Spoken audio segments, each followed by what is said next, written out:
minutes. Great, hi, okay, everyone is here, wonderful. All right, so what we're doing today is we're going to be talking about ways to have fun in class, how we can share the idea of joy. We're going to get into talking about acquisition versus learning, multiple intelligences, classroom management, and then student self-assessment. If you're here, say hi. I see some people there now. This is wonderful. So what we're going to do is get into a little bit of talking about one of my my passions of sharing acquisition versus learning together. During my journey as a teacher, let me see if I can see who's here now. Great. My journey as a teacher and also as a mother has led me to learn a lot and to inquire a lot about the difference between acquisition versus learning. And when I talk about acquisition versus learning, there's differences when we think about a child and an adult. So today, what we are focusing on in our 4 ways to have fun in class is first the topic and the difference between how we acquire language versus how we learn language. There's a lot of research, and I really enjoy following Noam Chomsky's, what he calls the LAD theory, where in our brains, we have the capacity to acquire language. And what this means as it compared to learning is that we can just soak it in. I always say and refer to children as being sponges, where the children around us, if you notice them, they don't learn the language. We don't sit down with our children and say, this is where the verb goes in your sentence, this is the subject. You know, we just immerse them and give them language and language and language. What we do is we rough tune that language for our children. And in that idea of rough tuning is that we change our sentence structures to be sometimes simpler, right? We also add in our intonation, the way we go up and down with the way that we speak as well. So this idea of acquisition versus learning is fascinating to me because I'm also a mother. And as a mom, I have 2 young daughters. They are now 8 and 6, and I have a bilingual family. My husband is from Costa Rica and a native Spanish speaker. So the difference of what we have done is that we say that Papi speaks only in Spanish and Mommy speaks only in English. What we've noticed through this firsthand experience with my children is that they acquire the language almost at the same time. As long as the amount of language that they're receiving is equal, they will acquire the language. It may come a little bit slower for bilingual speakers, but this is something that I now implement in my classrooms as well. Because as we really focus on acquisition, if we immerse the child in language, in English, for example, in our world, if we have songs on and we repeat, if we rough tune our language so that our language is more accessible for our children, they will acquire it. We actually don't even know how it is that we get that language. It's a beautiful thing that happens and can happen for adults as well. So you're in the right place here now, even if you are a teacher of adults, because the reminder I think is very strong to remember that in our English classes, the most English we can expose our students to, the better. Sometimes we don't even pay attention to the fact that we are saying different commands in our class that we repeat. You may say, for example, in the beginning of your class, the same idea of welcome to class, let's get started. There's probably phrases that you say and you repeat, where little by little in our learners' brains, it just soaks in. This is the difference between acquisition versus learning. So when we think about these ideas, it's important to remember that the amount of English that our students are exposed to will bump up the idea of acquisition. It will actually help our students to know certain times and instances where certain phrases come into play. You know, for example, another firsthand experience for me is when I moved to Costa Rica, which is where I now live. I'm the director of a preschool and primary school called Kabe International School. I really wanted to learn how to surf. So I didn't really speak English. I was speak Spanish at the time. I was trying hard to learn. And what I found was a group of young boys who would go out surfing and I would follow them. I would listen to them, not only watching what they were doing in the water, but listening to the language. What is very interesting now is this idea of acquisition versus learning for me, where I acquired the language surfing in the water with young boys. And I started to just know certain things that I would say at a certain time. Like a child, I maybe didn't really know what I was saying, but I got the feeling and the appropriate words for what was happening around me. That lack of learning for me, I honestly believed really helped me acquire Spanish. I am a bilingual speaker now, and it's interesting for me because sometimes I just say something and I don't even know how I know it. I've heard it and heard it and heard it in the right context at the right time, and I've acquired that ability, that language. So this is just a reminder. We know this, I know as language teachers a lot, but I know oftentimes for me, the idea of acquisition in my adult classes isn't as strong. I focus heavily on grammar and rules, and not so much on the idea of having the language all around.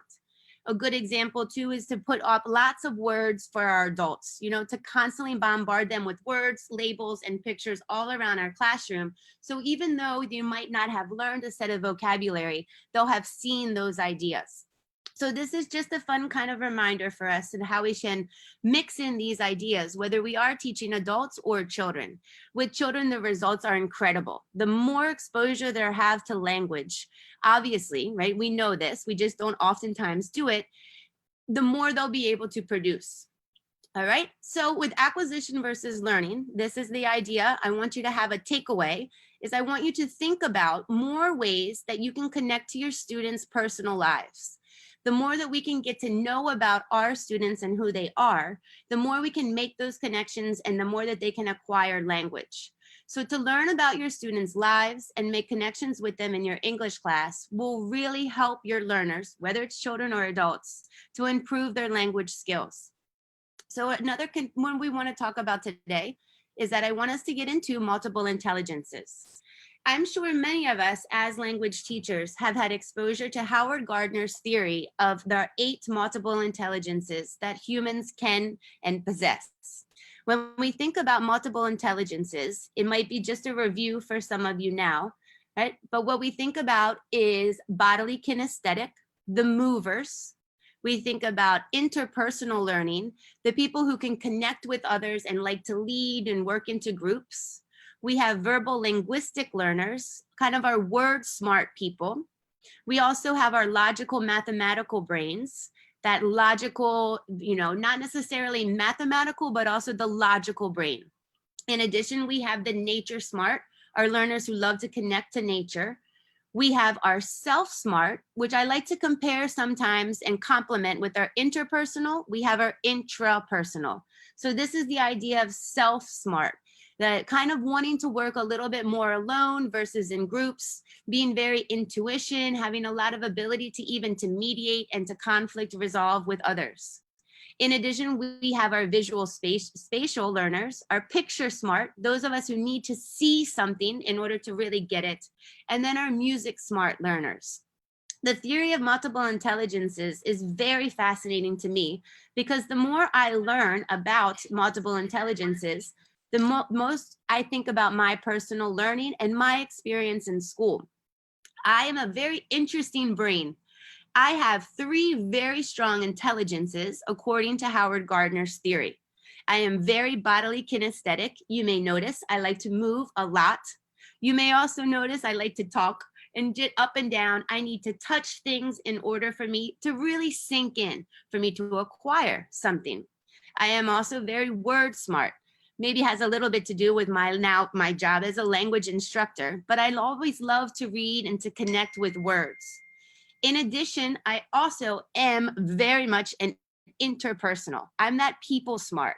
I want to work with others. I like to lead in groups. I can be a part of a group as well. I don't always have to lead.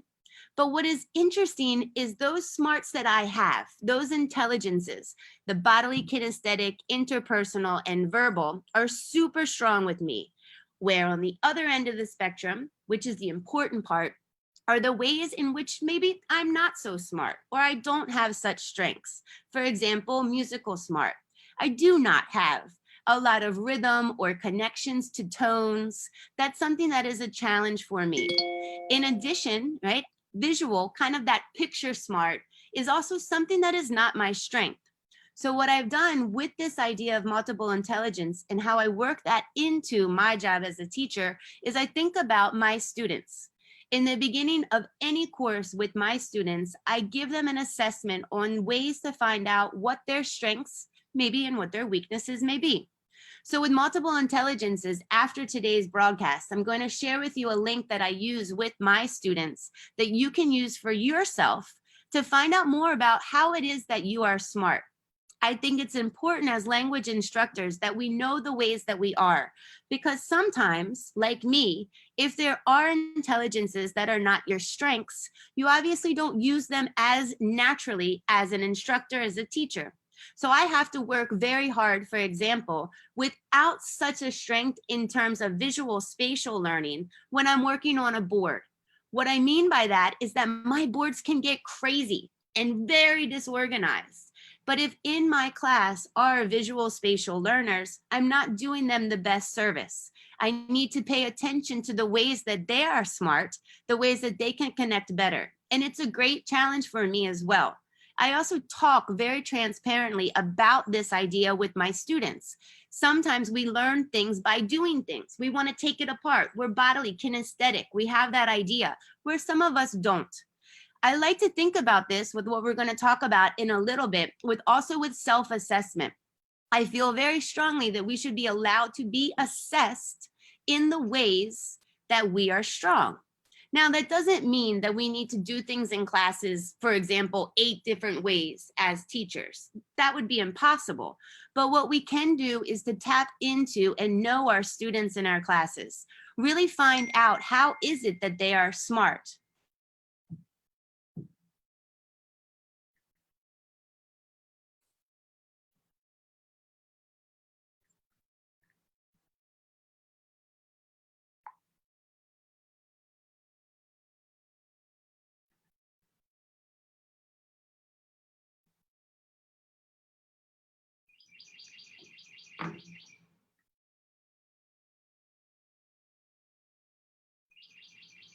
Is everyone seeing me? Sorry, I have a message now. Am I live?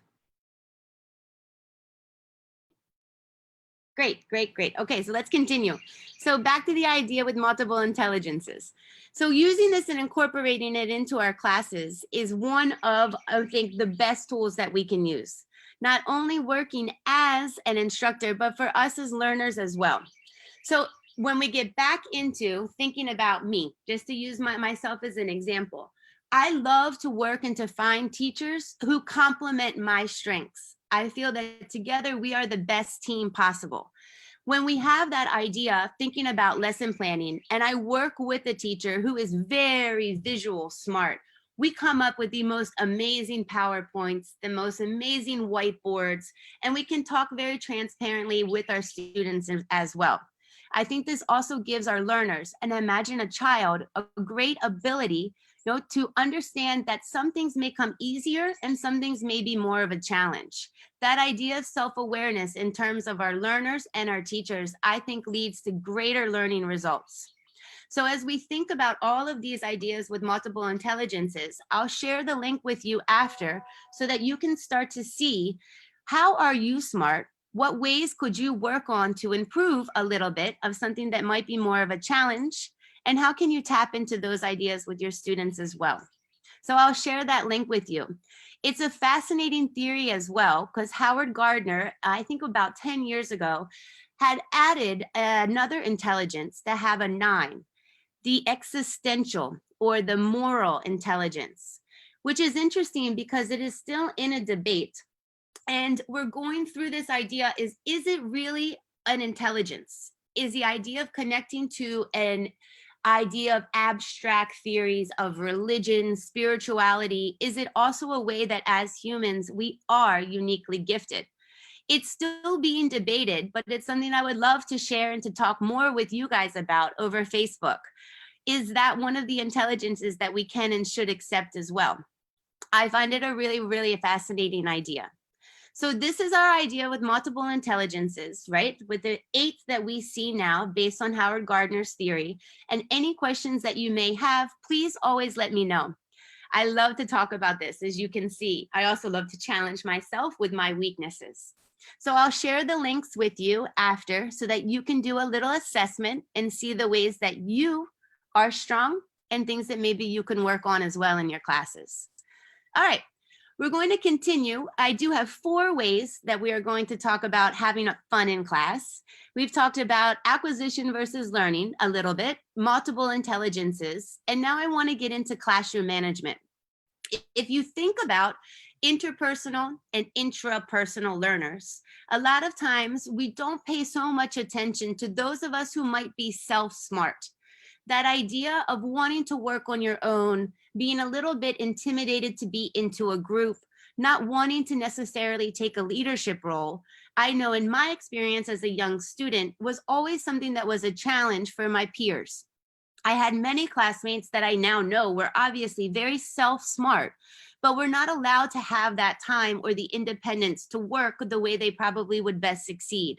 I think it's something as educators that we should work very hard to improve, is this connection to how our students really learn, allowing them the opportunity in diverse, varied ways for them to show us what they can do.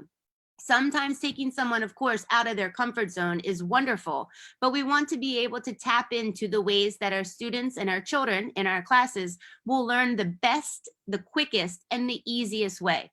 Another example is bodily kinesthetic. Excuse me. This, I told you, is one of the ways that I am very strong. I need to learn by doing. I want to touch things, take things apart. I don't want to sit down. I want to get up. If I do something with my hands, even with language, if I play with sentences, if I have sentence strips, if I have things in front of me, that connection is so quick. It is so easy for me to tap into it, and I'm way more engaged. We're not all the same. Knowing if our students are that bodily kinesthetic learner is extremely important. We may think we have a great lesson plan ready and we're up and we're moving all around, but if the student isn't the same type of a learner, we might not be tapping into the best and the most effective way to get that child to show us what they can do. Another example is our music. Of course, adding music into our classes is amazing. We want to immerse our students to have that idea of acquisition in songs, in play, but some of us are not very musical. I'm a perfect example. It was very uncomfortable for me when I was a young learner to be told to sing or to produce. I didn't have that passion and I don't have that intelligence. I remember another example for me personally was learning to multiply when I was a young girl. When I learned to multiply, not having the mathematical logical brain nor the musical brain was quite a challenge, because the way I was taught was to listen to a rhythm of multiplication tables. It was the opposite of how I should and learn very effectively. I really should have had an experience with the teacher, because multiplication is still a challenge, that really tapped into the ways that I learned. Probably instead of listening, for me, I should have been touching and moving, thinking about hands-on manipulatives that would have helped me really connect to that idea. We can connect this into our classes as well, into our language classes. Right? When we think about knowing who our students are, allowing them to have that voice, actually giving them assessments to say, okay, let's find out the ways that you have strengths and weaknesses, and tapping into that as well. Not only in our classroom activities of what we add into our lesson plans, but also into ways that we assess as well. Okay, so these are kind of the beginning ideas.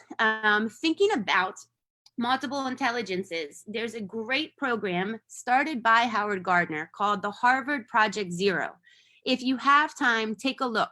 It's a really fascinating project working hard to spread the knowledge of multiple intelligences with great resources.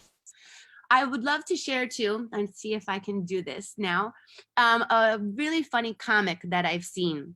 Just to wrap up the idea of multiple intelligences, is imagine, I'm going to give you a visual of what the comic says now, where there's a very traditional teacher, a man sitting in a chair with the desk in front of him, and in front is his students. And his students are a bird, a monkey, a penguin, an elephant, a fish, a seal, and a dog. And the teacher says, for a fair selection, everybody has to take the same exam. Please climb that tree. Well, imagine, we find this to be absurd. Of course, we are not going to ask an elephant to climb a tree in the same way a monkey would climb a tree. This is not fair. This is, for me, a great visual to explain multiple intelligences. How could we have the monkey and the elephant show us the same idea? Now, remember, this does not mean that in our classes we need to teach everything 8 different ways. No, but what we can do is, especially in assessment, connect to how our learners are strong and allow them to demonstrate their abilities in their own unique ways. It is a challenge, but it is something that I'd love to continue to have the conversation with you in questions that you may have that we can talk about later as well. All right. So multiple intelligences in action. I'll share the link with you later because I'd love to hear what you find out about yourself as well. What are your strengths and what are your weaknesses? And how can you notice that in your teaching? A lot of times with children, and even if you're teaching adults, if we can tap into varied activities in our classes, the learning outcomes are going to be so much higher. All right. I want to talk about now kind of mixing into student self-assessment, because we'll get into classroom management in just a second. But with student self-assessment, I think about multiple intelligences a lot. I think about how do I assess my students? What do I really want to know? What am I looking for in them? So I want to share with you an example of a rubric I've put together where I have varied reading activities where students can show me their ability to understand text, but in a very, very, very varied ways. For example, if we're talking about reading, I can have students make a text to self connection. Imagine now which of the multiple intelligences we would be tapping into. To make that text to self connection, we would be tapping into our intrapersonal learners, that self smart, and I believe in a lot of ways to our intrapersonal learners as well. Those of us who like to lead, who want to be in groups, but we like to share who we are. We don't feel uncomfortable. And I see that as a great combination, whether you have one of those 2 strengths. Another idea, if I am trying to assess with reading activities, is to have students make a character comparison. They can choose 2 characters to compare. How are they different? How are they the same? And this is a little bit more a different idea of tapping more into abilities of our learners as well. We could also have our students make a text to self connection. We could do character comparisons. And then what about a character map? What if instead, with using words and words, what if we allowed our students to make a map? Drawing, that visual spatial learner would come into play, would be super engaged. And imagine, as a teacher, we're getting the same results. We're able to see if the students are comprehending, where they might have an obstacle in their learning, and we can really tap into that one-on-one in that very personal way. It's not that hard. It may sound challenging at first. The more and more I've practiced with this, the more it has become very easy for me as an educator to not only remember, but to use varied ideas in my classes. So back to ideas, making a text to self connection, making character maps, having different ideas of character comparisons. And what about visualization? What if a student can just close their eyes and instead of having to produce text, they could just show you, oh, I see, this is what I see. There's a movie in my mind as we're reading this text, and they can articulate that with us. This is something that's been very powerful with me working with young students learning English who maybe can't quite produce, of course, the written text yet. They're still listening and they're learning how to speak, and they can share those ideas. I can see in that way exactly what I want. I can see if the comprehension is high. I can see where they may have problems. I can understand also ways that I can then tap into very specific challenges that may need a little bit of focus work. So this is just a little skill, and I'll be happy to share with you all the rubrics that I've put together for how I try to assess in very different ways. Another thing, like I've mentioned before, is having our learners know about the ways that they are smart, and like me, the ways that they maybe aren't so smart, and to allow that to guide their learning. In addition to how I teach, I also ask my students a lot of how they would prefer to learn. What is it that they would enjoy doing in the beginning of the year or the beginning of a unit or whenever there's a shift into a next content area? Asking our students how and what they want to be a part of, even though it might not always be possible, really gets a lot of buy-in from our students, whether they are adults or children. So now, in addition to multiple intelligences that we've talked about, acquisition versus learning, let's talk a little bit together about classroom management. I want to share one hands-on, one kind of takeaway for you in my classes that's worked very well with my students, and it's super fun. In the beginning of the year, even or the beginning of a class, or however your setup may be, to have the students break the ice a little bit, to get to know each other a little bit more, we make what we call an appointment clock. They have to get up, they have a paper, they draw a clock on the front. Sorry, I don't have an example to show you right now. But you have a little clock on the front where we have our 1 all the way to our 12 o'clock. Inside, you have your hours set up and you have to go and meet a friend in your class. You meet your friend, you have your friend sign up. So for example, I have Jose here with me. So Jose and I decide that we are our 4 o'clock appointments. Jose writes Kerri on his 4 o'clock, I write Jose on my 4 o'clock, and I continue to walk around my class until all of my hours are booked with an appointment. What I do with this then is I ask my kids to take out their appointment clock and meet, for example, okay, today we're going to meet with our 3 o'clock. It eliminates them having to choose partners. It gives a lot of variety with who works with who in our class. And I found they think it's very fun. They actually think of it as an appointment, that they have a very serious job for them to do with that person. I also am very strategic as to how my appointment clock looks, so that when I know I need a little bit of one-on-one time with different students for whatever reason, I strategically make that the hour that we're meeting. I also definitely give myself some hours free so that when I need my students to work in pairs and I can be going around the classroom to do my check-ins, that I don't have a one-on-one appointment set up. I'll be sure to share all of these tools with you when we get down to the end. Okay, so when we think about classroom management, or when I think about classroom management, in addition to our lesson planning, right, we have to think about how we move our students in our class. What are they doing? How are they doing it? And how do we set that up? So when we are thinking about managing groups, thinking about our intelligences too, of having small groups led by our interpersonal learners. Having sometimes our interpersonal learners may be able to opt out of different activities and to show their learning in their own way. I found this to be very, very productive in my classes as well. I also like to have my students, especially with children, to help set up the guidelines, the rules, and the routines in class. It's amazing to see when students have that ownership, that buy-in in terms of what's happening in their classes. The results are so easy to manage. It eliminates a lot of disciplinary problems because I can just put the ownership of what happens in the class to my students, regardless of the age. And to be honest, my adults enjoy having that input as well. Another thing that I noticed with training teachers and working with teachers from around the world is to not be afraid to praise our students.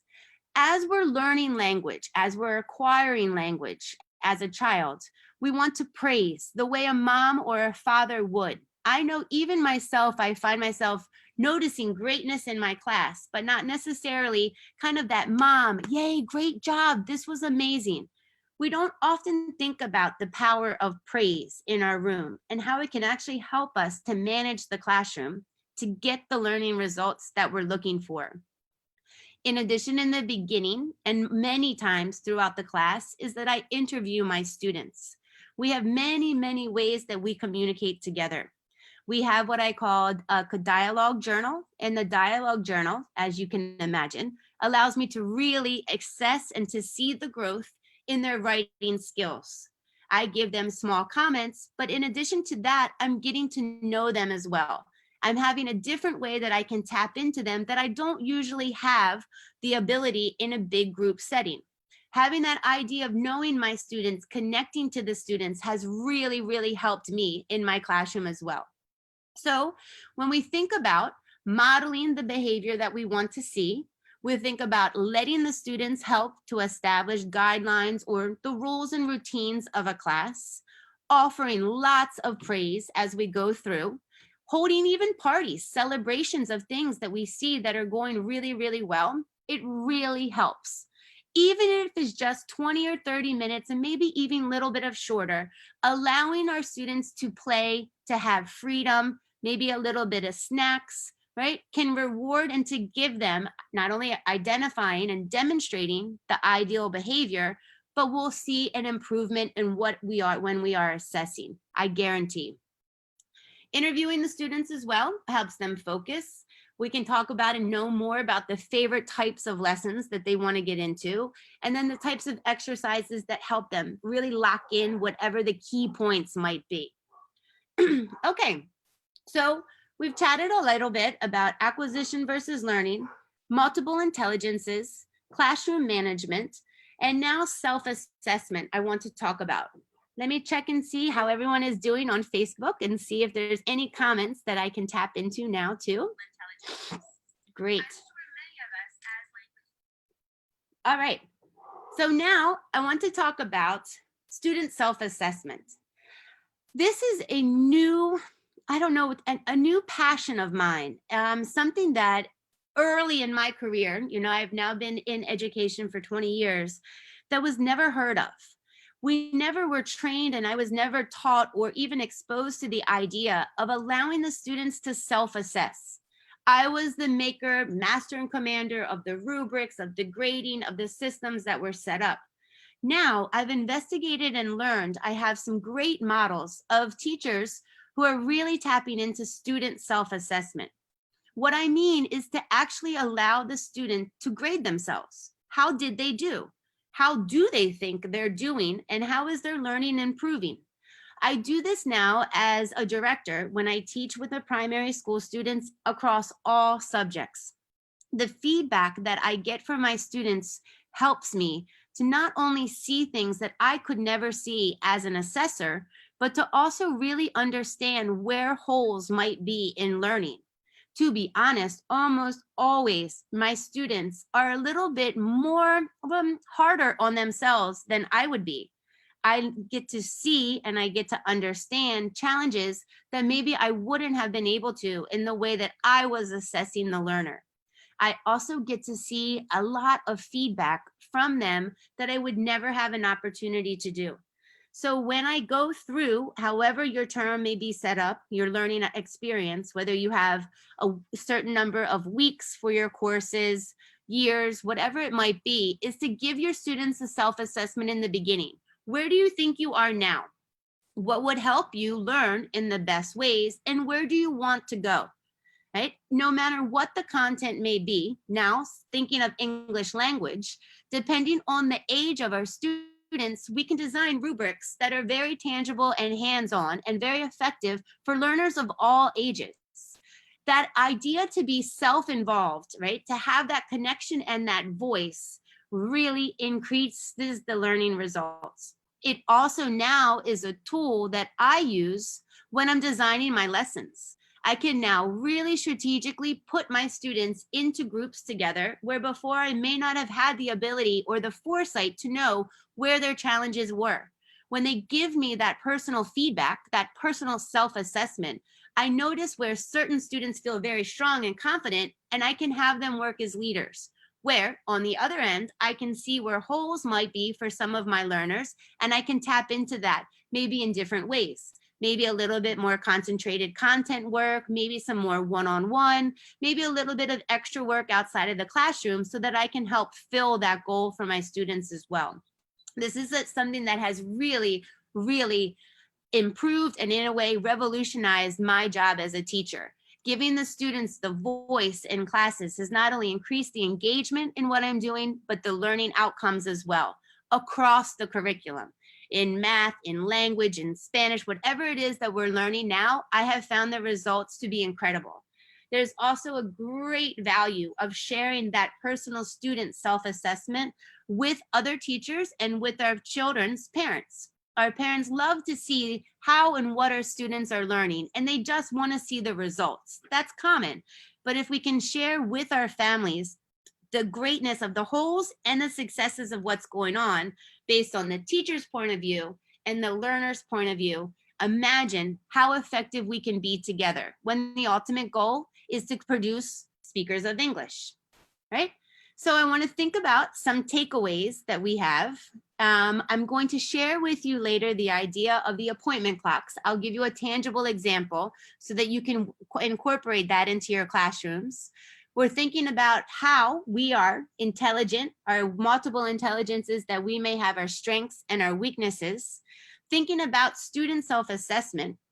So when we think about this idea in our assessment process, we will be allowing our students to identify their own skill gaps, those holes I was talking about. We'll see where to focus their attention, whether it's in group instruction or if we need some one-on-one. We'll be able to also set realistic goals. This is great because that connection to families or to learners that get frustrated, we can break things down into really understandable chunks and to get those goals reached quicker. It also really helps if we need to revise our work. If the student can tell us where they think they went wrong and went right, and then go back and do it again and do it again and do it again based on what they want to practice, imagine how much more confident our students will become with their skills. They're listening, they're speaking, they're reading, and they're writing. This I have seen to be just amazing with my kids.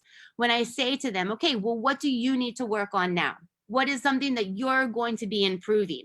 And that ownership of setting up those learning goals takes the onus off of the teacher, putting the onus on the learner, and that buy-in is incredible. In addition to setting those goals, revising their work, it's also a way to really transparently track your own progress. To see how we're learning and where we're learning is something I wish I was exposed to when I was in school. I never knew what we were doing or why we were doing something in class. Now, shifting my perspective and my mindset to make the curriculum goals really tangible, setting that out from the beginning with my learners has also brought a lot of buy-in. Not only having them assess themselves at the end, but to know what we're doing, when we're doing it, and how we're going to do that allows them to be and to have a voice in terms of their own progress.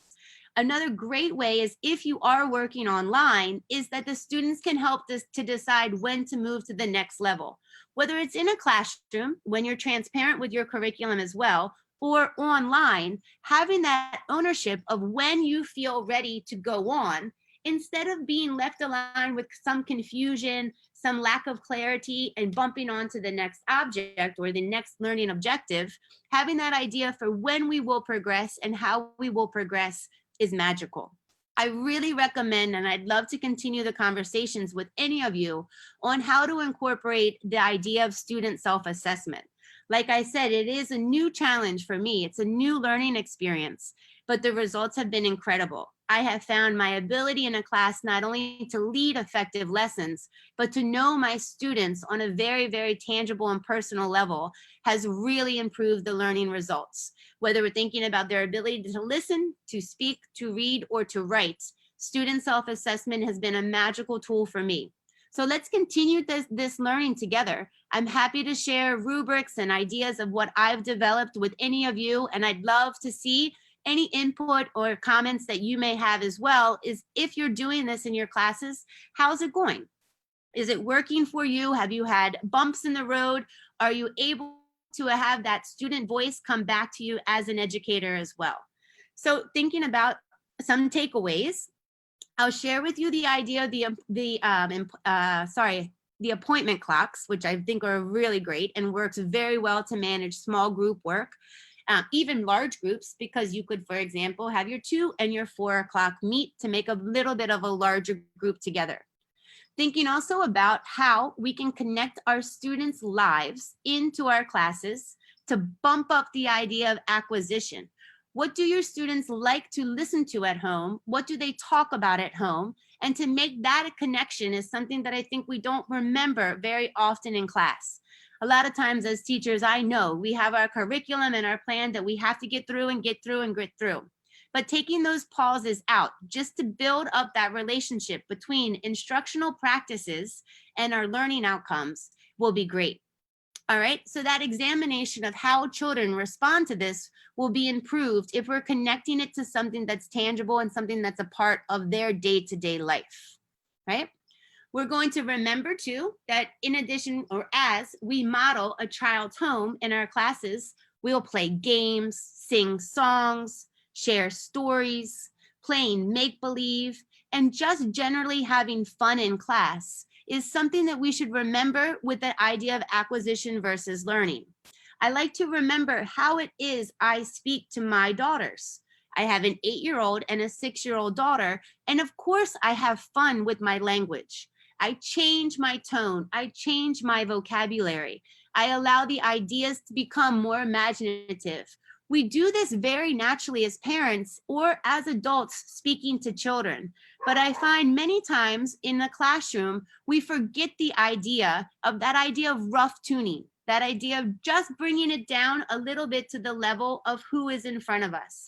We want to, of course, keep the comprehensible input a little bit above so that every day there's exposure and more learning coming out of what is happening in our classes, but that we are rough tuning at a way that our students will be able to latch onto and acquire language without even knowing how and why, right?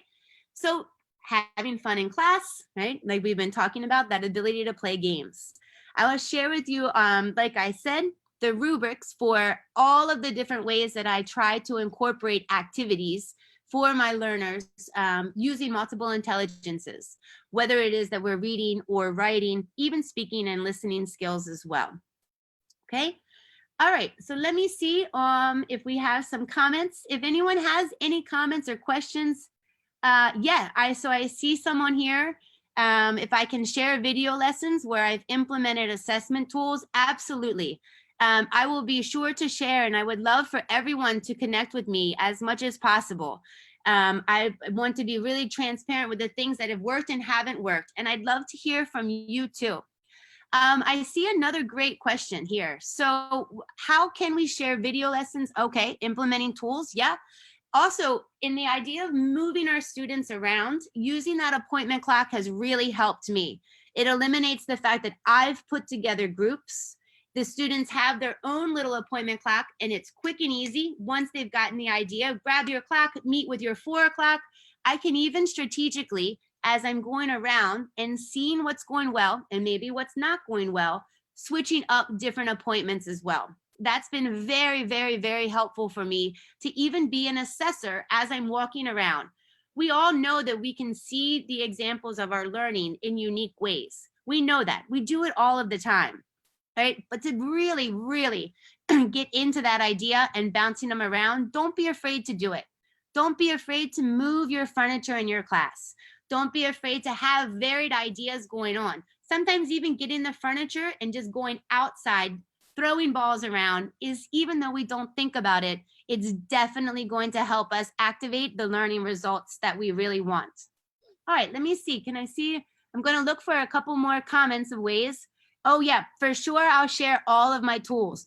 Please connect with me on Facebook. We can connect through Messenger, and then we can share as much as possible. I love to learn from you, to see the joys and the successes that you've had in class. But in addition, as a trainer, I learn a lot from knowing what you have challenges with. So please, that's why we're here, to share and to learn more together. All right, so let's see. I'd love to see the comments. What else can I help? Anything else that I can answer, please add comments for me on Facebook. I really enjoyed getting to know teachers from around the world. Knowing more about the success that you've had, I'd love to hear too. How is it? Are you using student self-assessment in your classes?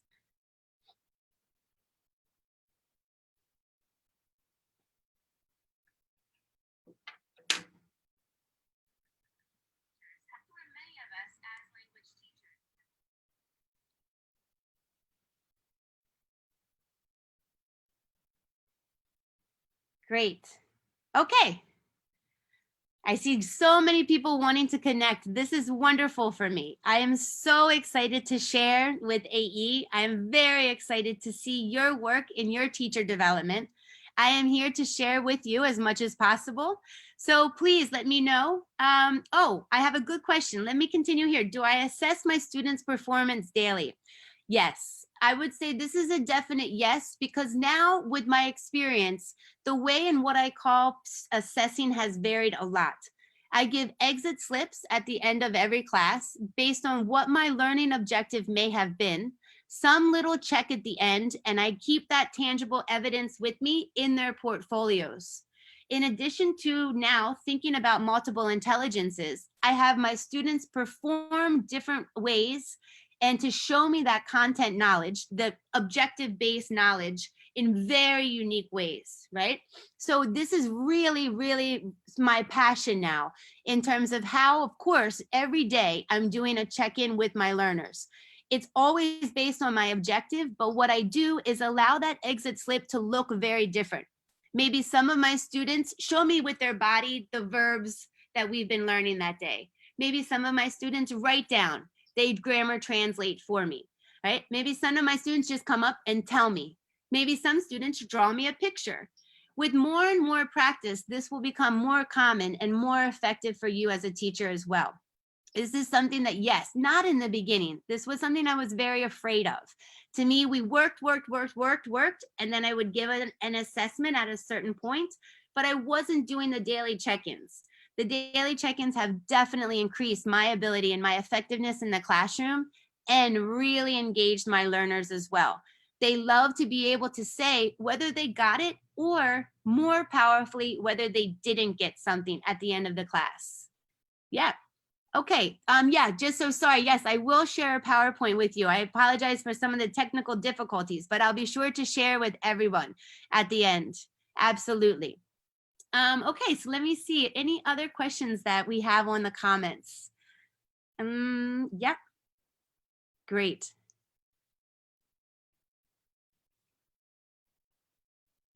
All right. Yeah, I see a lot of you are really interested in the idea of assessment. Let's continue this. I would love to host another webinar based on what you would like to talk more about and learn and explore more with me. I think connecting with teachers from around the world makes us as English language teachers even more and more effective. Please share with me, what are your strengths in the classroom? How do you have fun using your strengths? What are your weaknesses as well? You know, just to recap, remember, I'm very much aware of my lack of visual spatial knowledge, right? To me, like, I don't have that architect interior design brain. My boards end up so crazy that for my visual spatial learners, I'm not doing them a service. I talk about that very transparently. I talk about that as one of my challenges and one of my struggles, right?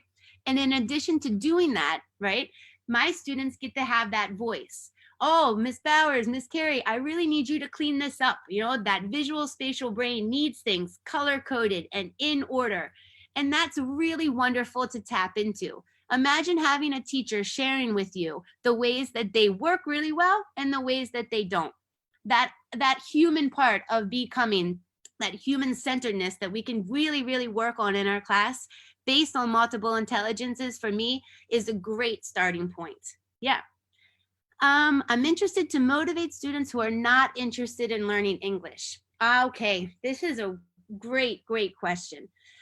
Yeah, student motivation. If we have young students, regardless of the age, getting the motivation is difficult. I think one way is to kind of remember, to think about allowing our students to have a voice in terms of what the rules and the routines may be in class. You might not seem like a necessarily like golden ticket to motivating students, but giving students that voice in class, and, you know, to be honest, we can guide the things to how we want them to be, but allowing and opening up that voice really, really will give a lot of buy-in for our students. Motivation, now I understand, is different. To motivate the students, I think allowing them to see what will be expected when there will be check-ins in terms of an evaluation or an assessment, taking the mystery out of that, I think also really engages our students and motivates them. I can think about myself. I can put myself back in time when I was a learner of subjects, for example, math, that was challenging for me. If I had a transparent idea of what we were going to be learning and when, my buy-in would have been better. Instead of fear of the unknown, not only in terms of what would happen in the day-to-day class, but also what I was going to be assessed on, would have really motivated me, engaged me, and I know my learning outcomes would have been better. Let's talk more about student motivation. I understand the challenges of motivating learners. If they're not in, not by choice in a classroom setting, can be definitely very challenging, but there's so many tools that we can continue to talk about. I'm super happy to continue that conversation with you as well. Oh, I have another comment I'd like to talk about. I have 90 students in my class and I try to motivate them by doing some activities. Oh, it would be great for you to share. Imagine the group of 90 students. I'd love for us to have some back and forth. That's an amazing challenge. Wow, way to go. If you're motivating them by doing different activities, please share. I'd love to know that. I see here, my strength is I can involve my whole class in learning by interesting activities. They learn and participate actively. That's wonderful. Tapping into the idea, right, of having interesting and varied activities, making it transparent, I think really does not only increase the motivation, but like we keep saying, really gets us the learning results that we want to see. All right. This has been wonderful. I'm sorry for some of the technical difficulties from before, and I really appreciate your patience. Let's go for a couple more minutes, and those of you who have some comments, please add in so we can have a little bit more back and forth. After the end of a little bit more conversations together, I'll be sure to share with everyone. Like I said, please be sure to connect with me on Facebook so that we can really start to share together. Okay, let's see. Wow. I'd love to hear more about Rajali Jeet with the 90 students in class. What a challenge. Wow, kudos to you for working, and I'm sure you do motivate them and vary your activities and getting the results. That's amazing, wonderful.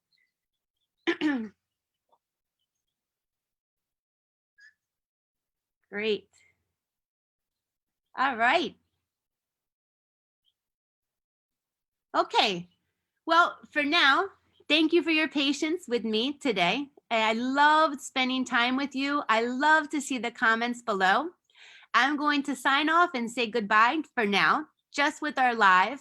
I'll be working for about another hour. Connect with me now, please, on Facebook. Please continue your comments here below, and let's keep the conversation going.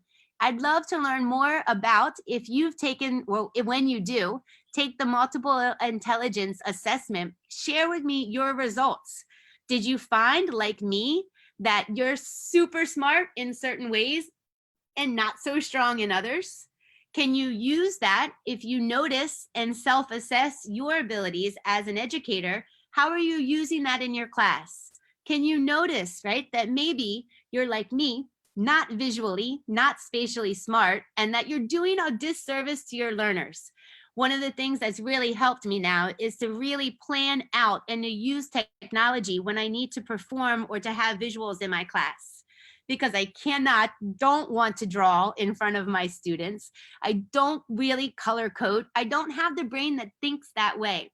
But now when I prepare and I use tools that can help me with that weakness, my results have been exponential. Wonderful. All right, for now, I'm going to say goodbye to everyone.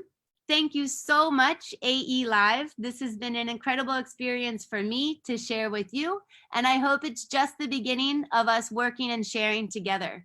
Please connect with me on Facebook, and right now I'll share a little bit of my tools and some connections and some links. Remember, do that self-assessment. How are you smart?